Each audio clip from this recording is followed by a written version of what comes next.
The most complete story of the Bible, interesting version, part 2. Welcome back. If you haven't seen part 1 yet, you might want to check that out first. But here's the quick recap. We've gone from the creation of everything through a worldwide flood to a family drama that landed God's chosen people in Egypt. And that's where things get really interesting. Remember Joseph, the guy with the fancy coat who became Egypt's prime minister? Well, after he died, let's just say the new pharaoh wasn't exactly a fan of having all these Israelites around. It's like when a new boss comes in and changes everything. This pharaoh looked at the growing Israelite population and thought, this could be a problem. So what's his solution? Slavery. And we're talking about serious hard labor here. But the more the Egyptians oppressed them, the more the Israelites multiplied. It's like trying to stop a viral video from spreading. The harder you try, the more it spreads. Then Pharaoh gets this brilliant idea. Let's throw all the Hebrew baby boys into the Nile. Not exactly a boss of the year candidate, but one clever mom puts her baby in a waterproof basket instead. Plot twist. Pharaoh's own daughter finds the baby and names him Moses. Talk about irony. The guy who's going to free the slaves grows up in Pharaoh's house. Fast forward a few decades and Moses is living his best life as an Egyptian prince. But one day, he sees an Egyptian beating a Hebrew slave, and let's just say Moses didn't handle it well. Next thing you know, he's on the run, living the shepherd life in the middle of nowhere. Now, here's where it gets wild. Moses is just doing his normal shepherd thing when he sees something crazy, a bush that's on fire but not burning up. And then the bush starts talking. I mean, if you saw a talking, burning bush, you'd probably need a moment too, right? God's like, hey Moses, I've seen my people suffering, and you're gonna get them out. And Moses is there like, have you got the right guy? I'm not exactly a public speaker. But God's not taking no for an answer. He's even like, here, take this stick. Trust me, it'll come in handy. So Moses heads back to Egypt, walks right into Pharaoh's palace, probably got some weird looks from the guards, and delivers the message, let my people go. Pharaoh's response? Yeah, that's gonna be a no from me. Big mistake. Huge. What follows is basically the world's most epic showdown. First plague, all water turns to blood. Imagine waking up, turning on your faucet, and blood. Yikes. But Pharaoh's still like, nah, I'm good. Then comes frogs. Everywhere. And I mean everywhere. In your bed, in your food, in your shoes. It's like a frog invasion times 1,000. But Pharaoh's still not budging. The hits keep coming. Lice, flies, livestock disease, boils. That's like ancient Egypt's worst acne day. Hail, locusts, and darkness so thick you could feel it. Each time Pharaoh's like, okay, they can go. But as soon as the plague stops, psych, he changes his mind. Finally, the last plague, and this one's serious. Every firstborn in Egypt would die except in homes marked with lamb's blood. This became the first Passover, and spoiler alert, it's still celebrated today. This time, Pharaoh doesn't just let them go, he basically kicks them out. 2 million people pack up and leave. Think about that. It's like the entire population of Houston hitting the road at once. But then, classic Pharaoh has another mood swing. He sends his army after them. The Israelites reach the Red Sea, and they're freaking out. Ocean in front, angry army behind, not ideal. But Moses raises his staff and boom, the sea splits. We're talking about the ultimate escape route here. The Israelites cross on dry ground, but wait for it. When Pharaoh's army tries to follow, splash! The sea closes back up. Game over, Pharaoh. You'd think after seeing the sea split, the Israelites would be pretty chill about following God, right? Wrong. 3 days into their desert journey, they're already complaining. Moses, we're hungry. Moses, we're thirsty. Moses, we miss Egyptian food. It's like the world's longest road trip, with the world's most impatient travelers. Then they reach Mount Sinai, where God's about to give them something that would change the world forever. The 10 Commandments. But before we get to that earth-shattering moment and see how a group of former slaves becomes a nation, so here they are at Mount Sinai. God calls Moses up the mountain, and this isn't your average hiking trip. The whole mountain is covered in smoke. There's thunder, lightning. It's like the biggest show on earth. While Moses is up there getting the 10 Commandments, you won't believe what the people are doing down below. They get impatient, because apparently a few weeks is too long to wait, and decide to make a golden calf to worship. You heard that right? After everything they've seen, plagues, sea-splitting, bread from heaven, they make a statue of a cow. Talk about missing the point. Moses comes down the mountain, sees this party going on around a golden cow, and he's so angry he breaks the stone tablets. Can you blame him? It's like showing up with concert tickets to find your friends decided to watch cat videos instead. But God, being God, gives them a second chance. He writes the commandments again, and these become the foundation of their laws. No stealing, no lying, no coveting your neighbor's stuff. Basically everything your mom tried to teach you, but now it's official. Now comes the fun part, the journey to the promised land. God's like, I've got this amazing place picked out for you. Should have been an 11-day trip. Spoiler alert, it takes them 40 years. Why? Well, they send 12 spies to check out the land. 10 come back saying, there are giants there, we're gonna die. Only 2 guys, Joshua and Caleb, are like, we got this. God's got our back. Guess what the people do? They side with the 10 scared spies. After everything they've seen God do, they're worried about some tall people. God is not impressed. He decides this generation needs a timeout. A 40-year timeout in the desert. Let me tell you about this desert adventure. God feeds them with this stuff called manna. It's like heaven's version of takeout, shows up every morning except Sabbath. They've got this cloud guiding them by day and a pillar of fire by night. It's like having the world's most amazing GPS system. But wait until you hear what happens next, how they finally enter the promised land. And trust me, it involves one of the strangest battle strategies ever. I mean, who wins a battle by walking around a city and playing trumpets? But that's a story for our next segment. The story picks up with Joshua, Moses' right-hand man, now leading the show. First stop? Jericho. This massive city with walls so thick you could drive a car on top of them. Their battle plan? March around the city once a day for 6 days, then 7 times on the 7th day, blow some trumpets, and shout. I know what you're thinking, that's not exactly standard military strategy. But guess what? Those walls came tumbling down. Just imagine being inside Jericho, watching these people taking their daily walks around your city. You'd probably be laughing. Right up until your walls collapsed. After Joshua, we hit this crazy period called the time of the judges. Think of it like a spiritual roller coaster. People would follow God, then forget about him, get into trouble, cry for help, and God would send a judge to rescue them. Rinse and repeat. And these judges? They're not your typical courtroom judges. We're talking about some wild characters here, like Ehud, who was left-handed and used it to his advantage in the sneakiest way. Or Deborah, this amazing leader who was basically the ancient equivalent of a president and Supreme Court justice rolled into one. Then there's Gideon, who started out hiding in a wine press and ended up leading an army of just 300 men, with trumpets and clay pots as their weapons.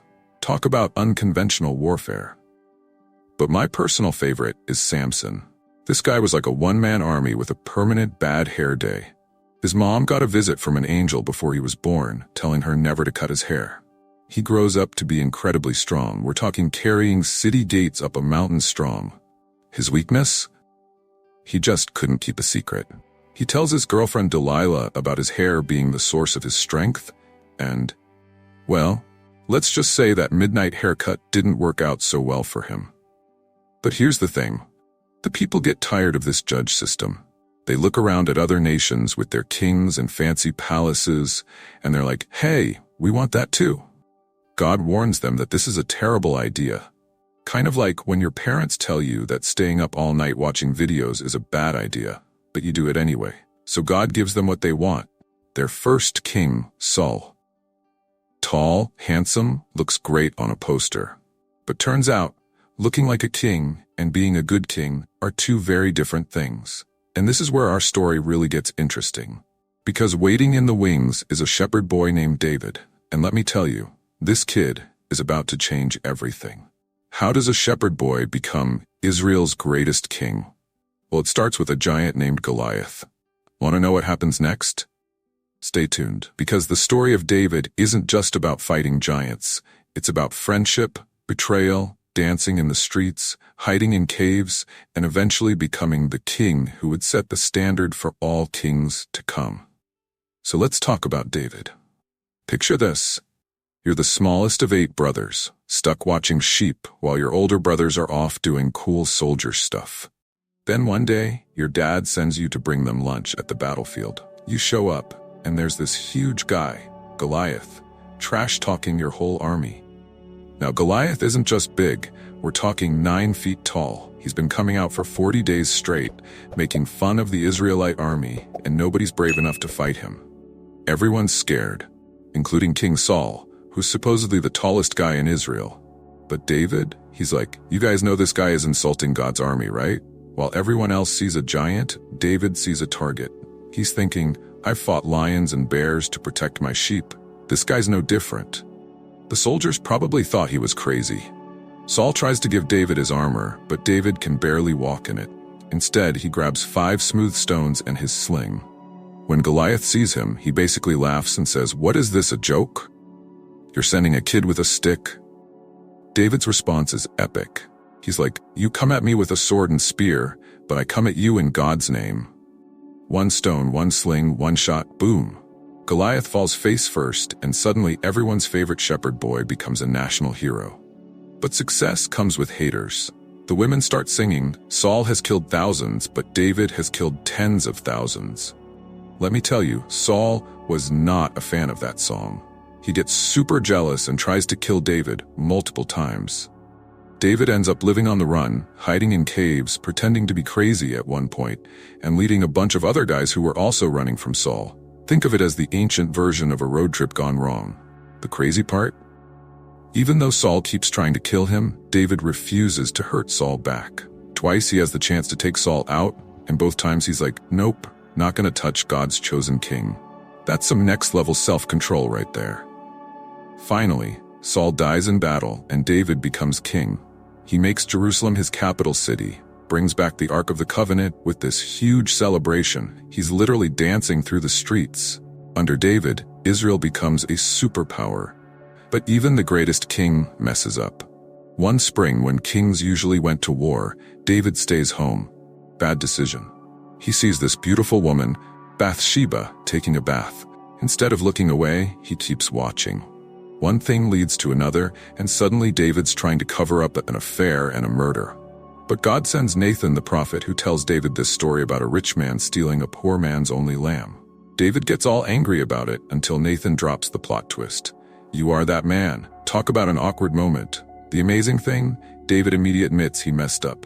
No excuses, no blame game. This leads to Psalm 51, probably the most honest confession ever written. God forgives him, but there are still consequences. Despite his mistakes, God calls David a man after my own heart. Why? Because every time David falls, he gets back up, turns to God, and tries to do better. And through all this drama, God promises David something incredible, that his family line will lead to someone special, someone who would change the world forever. After David comes his son Solomon. Imagine being handed the keys to a superpower kingdom when you're just a young guy. God shows up in a dream and says, ask for anything you want. Now, most of us would probably ask for money, long life, or maybe superpowers. But Solomon, he asks for wisdom to lead the people well. God's so impressed, he's like, because you ask for wisdom instead of wealth and fame, I'll give you all of it. And boy, did he deliver. Solomon becomes so rich that he uses gold for everyday stuff. Like, who makes drinking cups out of gold? This guy apparently. Solomon's wisdom becomes legendary. People travel from everywhere just to hear him speak. Remember that story about 2 women fighting over a baby? Solomon's solution? Cut the baby in half. Now, he wasn't actually going to do it. He knew the real mom would rather give up her baby than see it hurt. Pretty clever, right? He builds this amazing temple that takes 7 years to complete. We're talking gold everywhere, the finest wood, precious stones. It makes modern megachurches look like tiny chapels. The whole nation is living its best life. Peace everywhere, trade booming, everyone's getting rich. But here's where Solomon messes up. He starts collecting wives like some people collect Pokemon cards. 700 wives and 300 girlfriends. And not just any wives, princesses from other nations who bring their own gods with them. Pretty soon, Solomon's building temples for all these other gods too. God had specifically said, don't do this. But Solomon's like, what could go wrong? Well, everything. After Solomon dies, his son Rehoboam takes over. The people come to him saying, hey, your dad's taxes were pretty rough. How about giving us a break? His young advisors tell him to act tough, so he basically tells the people, you think my dad was harsh? Wait till you see what I'm gonna do. Bad move. 10 of the 12 tribes are like, we're out. They split off and form their own kingdom in the north under this guy Jeroboam. Now instead of one united kingdom, you've got two. Israel in the north with 10 tribes, and Judah in the south with 2. Think of it like a messy family breakup where everyone starts their own Thanksgiving dinner. The northern kingdom sets up their own worship centers because they don't want their people going to Jerusalem anymore. They make golden calves. Again. Did nobody learn from that whole Moses situation? Both kingdoms start this spiritual roller coaster. The north gets a parade of terrible kings. Seriously, it's like they're competing for worst king ever. The south has some good kings mixed in with the bad ones, but overall, things are going downhill fast. And this is where God starts sending in the prophets. And trust me, these guys are not your typical motivational speakers. They're more like those friends who tell you the hard truth whether you want to hear it or not. Let's talk about these prophets, and they're some of the most interesting characters you'll ever meet. First up is Elijah, who's basically the ultimate challenger of fake gods. This guy shows up out of nowhere, walks up to the evil King Ahab, and announces there won't be any rain until he says so. Then he just disappears. 3 years later, he challenges 450 prophets of Baal to a supernatural showdown on Mount Carmel. Picture this, 2 altars, 2 sacrifices, but here's the catch. No one can light their own fire. The God who answers with fire wins. The Baal prophets spend all day jumping around, shouting, even cutting themselves. Nothing happens. Then Elijah steps up. But wait, he makes it even harder. He has people pour water all over his sacrifice, not once, not twice, but 3 times. Then he prays one simple prayer and boom, fire from heaven comes down and burns up everything. Sacrifice, wood, stones, even the water. Talk about a mic drop moment. But here's the funny part. Right after this huge victory, Jezebel threatens him, and Elijah runs away scared. He's sitting under a tree having a total meltdown, and God's like, really? After everything you just did? Sometimes even the greatest heroes have their off days. Then there's Isaiah, who walked around barefoot for 3 years to make a point. Jeremiah, who buried his underwear and dug it up later as an object lesson. Ezekiel, who had to lay on his side for over a year and cook his food over cow poop. God let him use regular fire after he complained. These guys were not afraid to get creative with their messages. But nobody would listen.